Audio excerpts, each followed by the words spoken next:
Peter Jackson's Lord of the Rings trilogy is without a doubt a cinematic masterpiece. It's the gold standard for high fantasy filmmaking. But as I've discussed on this channel before many times, when you're trying to adapt a 1,000-page epic into 3 movies, sacrifices have to be made. A few weeks ago, I looked at 11 heroes that Peter Jackson removed from the movies, but today we're gonna look on the other side of the coin. You see, in a movie, you need clear-cut bad guys. You need monsters, scary armor, and giant flaming eyes. It makes the conflict easy to follow for a general audience, but in Tolkien's books, evil isn't always a 10-foot-tall troll or a dark lord sitting on a black throne. Sometimes evil is a neighbor who wants your house. Sometimes it's a tree that's been stewing in hatred for centuries.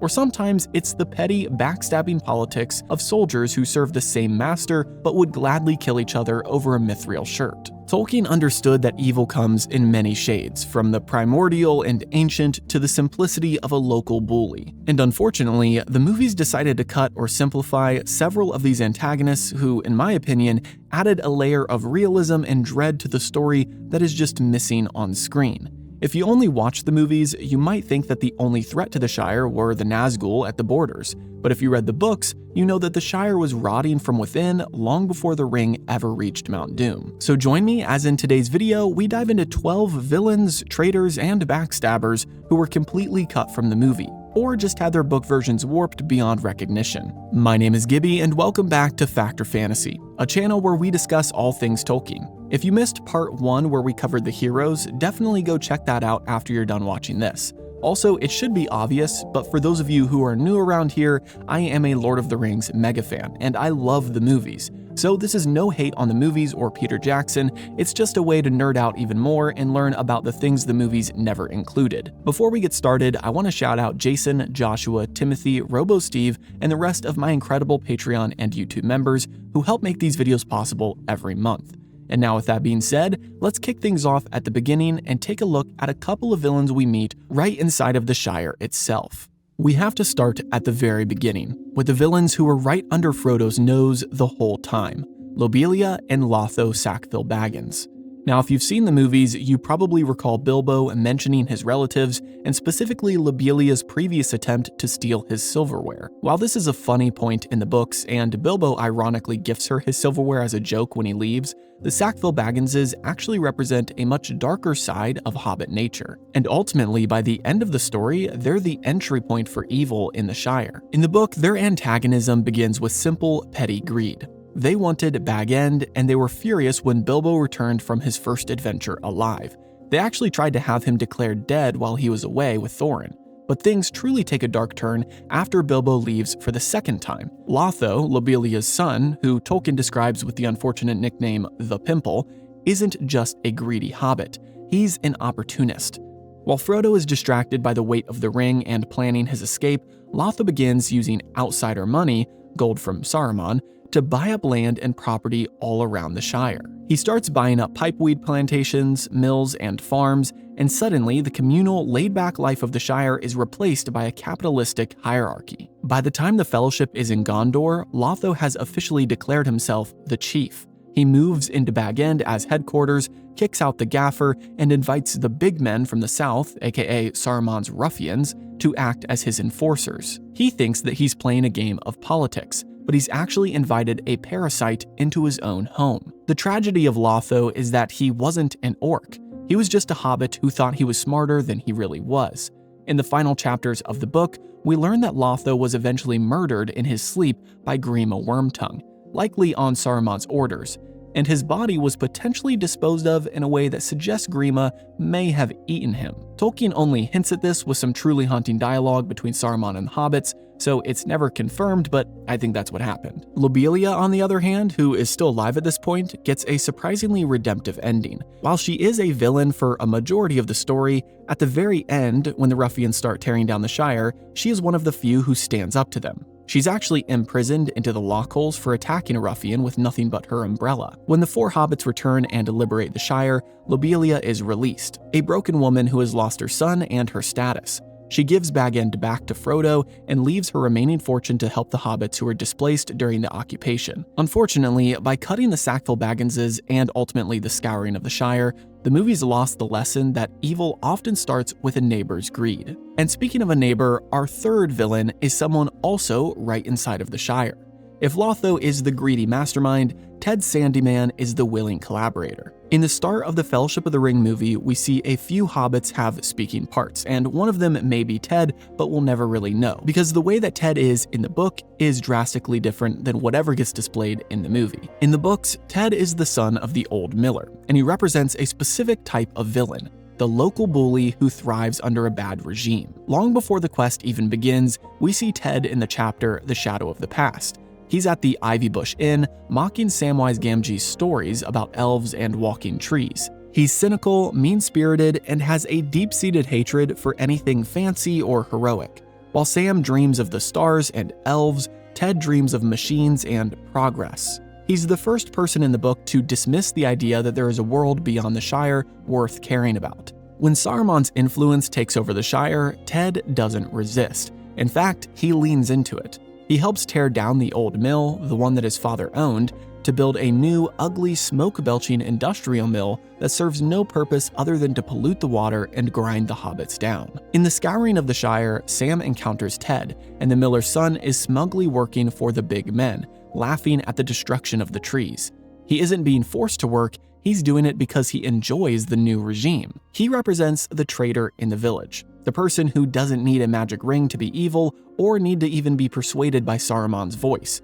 In fact, I really think he's the only hobbit, other than Lotho, that wants to be under this new power. All of the other hobbits hate that Saruman is in charge, but Ted is thriving. That is, until the hobbits return and tear it all down. The cool thing about Ted Sandyman in the books is that he is the ultimate antithesis of Samwise Gamgee.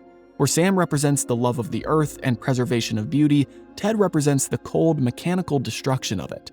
His presence makes the Shire feel like a real place with real messy human nature. In the end, Ted is left behind, a social pariah in the Shire that no longer has a place for his brand of cruelty. It is a beautifully written way to begin and end the entire series, as in the early chapters we have a conversation between Ted and Sam, and at the end, in the Scouring of the Shire, we have another conversation between Ted and Sam that really brings everything to a nice close. But moving on to our fourth villain, this is when we get into the Old Forest, and we encounter our first non-mortal threat, a villain that is truly other, and that is Old Man Willow. In the movies, the hobbits just sort of wander through the woods until they hit Bree, and we lose the entire sense of the forest's malevolence. But in the book, the forest is a character in itself. Old Man Willow is an ancient sentient tree, a great willow who has a heart as rotten as his roots. Tolkien describes him as a master of the forest, a being who has lived through ages of woodcutting and fire starting by two-legged wanderers, and he has grown to hate anything that moves on their own 2 feet. He is described as a gray, thirsty spirit that has taken up residence in the tree. In the books, the encounter is pretty terrifying. As the hobbits walk along the Withywindle River, they feel an unnatural sleepiness. This isn't just exhaustion, it's a hypnotic magical attack. Frodo, Merry, and Pippin all succumb. Frodo is pushed into the water by a root, nearly drowning, while Merry and Pippin are drawn toward Old Man Willow. Suddenly, cracks open up in the tree's trunk and the 2 hobbits are grabbed and sucked inside. Old Man Willow intends to crush them to death within his own timber. The interesting thing is that Old Man Willow isn't a servant of Sauron, and he doesn't even know or care about the ring. He is a primordial villain who reminds the reader that Middle-earth is an ancient and wild place where the big people and little people are just temporary residents. Old Man Willow could have technically been around for longer than hobbits have even existed. This scene in the book is a battle of wills. Frodo tries to save his friends, but the tree's power is too great. It's only the arrival of Tom Bombadil, who literally sings the tree into submission, that saves them.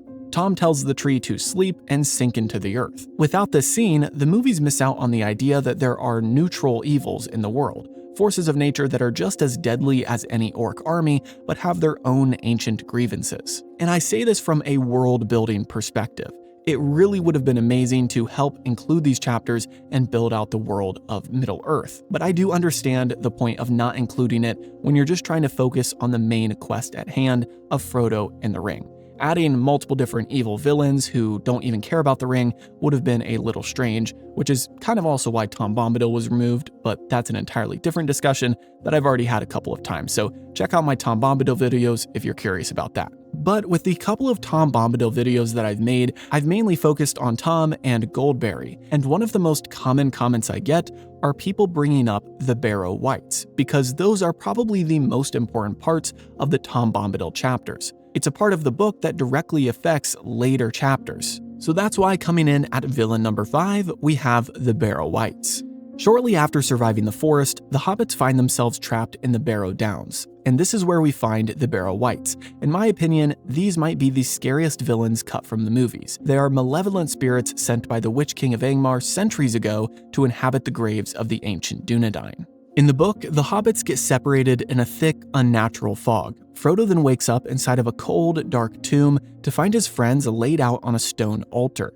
They are dressed in white funeral robes, draped in gold jewelry, and a long, pale arm is crawling toward them with a sword. The atmosphere of this chapter is suffocating. Frodo has to find the courage to strike at the hand, an act that finally breaks the spell and allows him to call for Tom Bombadil. This scene is vital to the plot for one massive reason: the daggers. In the tomb, after Tom drives away the Wight, the hobbits find ancient blades forged by the men of Westerness specifically to fight the Witch King. These aren't just random knives. This is the exact dagger that Merry uses to stab the Witch King at the Pelennor Fields later in the story. And without that act, Éowyn would have never been able to finish him off. In the movies, Aragorn just hands them some small swords at Weathertop, and we don't really hear about anything else. But in the book, that weapon that kills the Witch King is a direct result of surviving the Barrow Wights. By cutting the Wights, the movie lost the chilling realization that the Nazgul's influence had been poisoning the land for over 1,000 years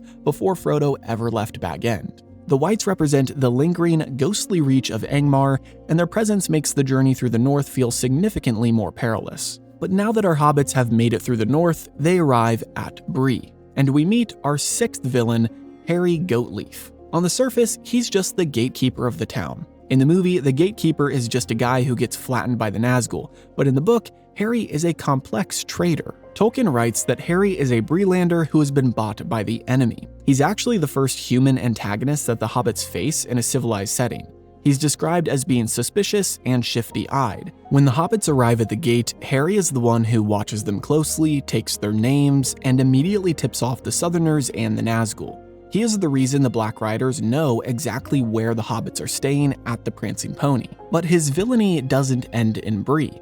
Later in the story, we find out that Harry fled the town after the attack on the inn and joined the ruffians in the Shire. He's a recurring, low-level villain who shows the simplicity of betrayal. He isn't some grand wizard. He's just a guy at a gate who decided his own pocket was more important than the safety of 4 travelers, or the safety of his entire hometown for that matter. He really just represents the snitch culture that enables authoritarian regimes to function. Without Harry, the Nazgul might have lost the trail in the winding streets of Bree, making him one of the most effective human agents Sauron had in the north. And his story just goes to show how evil recruits from the ranks of the mundane and the bitter. And now, our 7th and 8th villains that we're going to talk about today actually worked alongside Harry and are 2 of the most greasy villains in the books: Bill Ferny and the Squint-Eyed Southerner. Bill Ferny is a Breeland local, a swindler and a spy who has a secret door in his house for the Nazgul to visit. He's the one who sells the hobbits a half-starved and mistreated pony named Bill. But his companion, the Squint-Eyed Southerner, is even more unsettling. Tolkien describes him as having goblin blood in him, and he's believed to be one of the half-orcs or goblin men that Saruman has been experimenting with in Isengard. He represents the terrifying bridge between the human world and the orc world. In the movies, the orcs are always distinct, monstrous entities, but in the book, the line is a bit blurred here. You have humans who look like orcs, and some orcs who look like humans. This is Saruman's true innovation, the industrialization of biology. The Squint-Eyed Southerner is the scout who tracks the hobbits to Weathertop.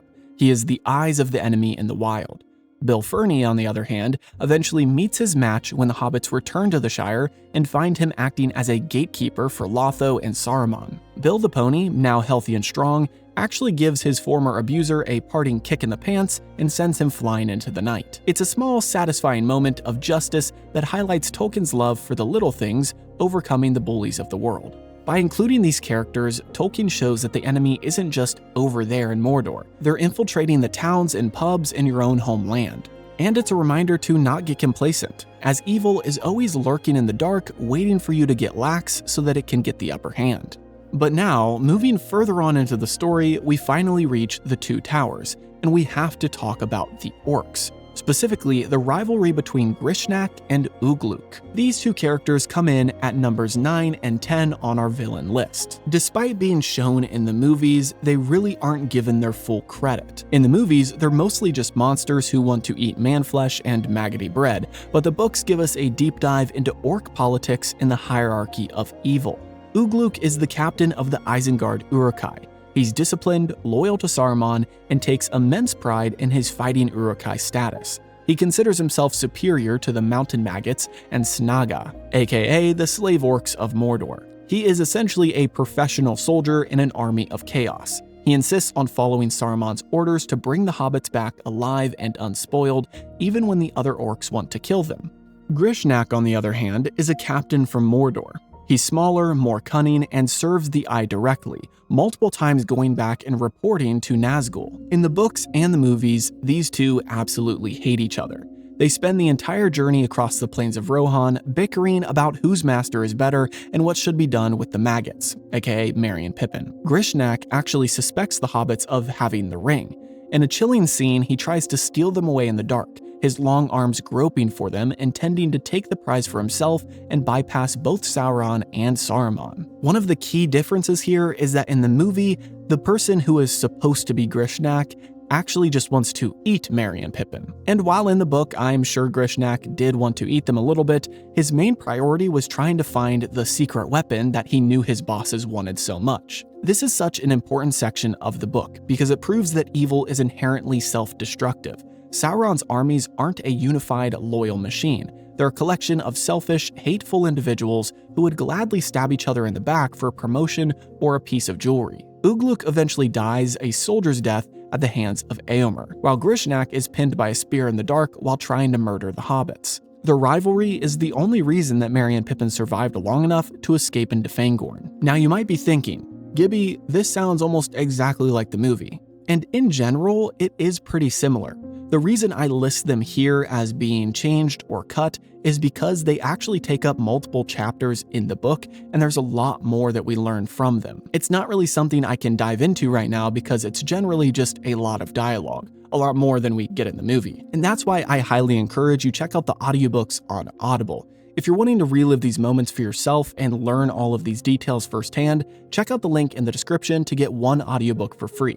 It helps support the channel and you can cancel at any time. But with that being said, let's dive into our 11th and 12th villains, who again have to go in a duo because they really just go together. Once again, we see the same theme of internal rot at the Tower of Cirith Ungol, with Shagrat and Gorbag.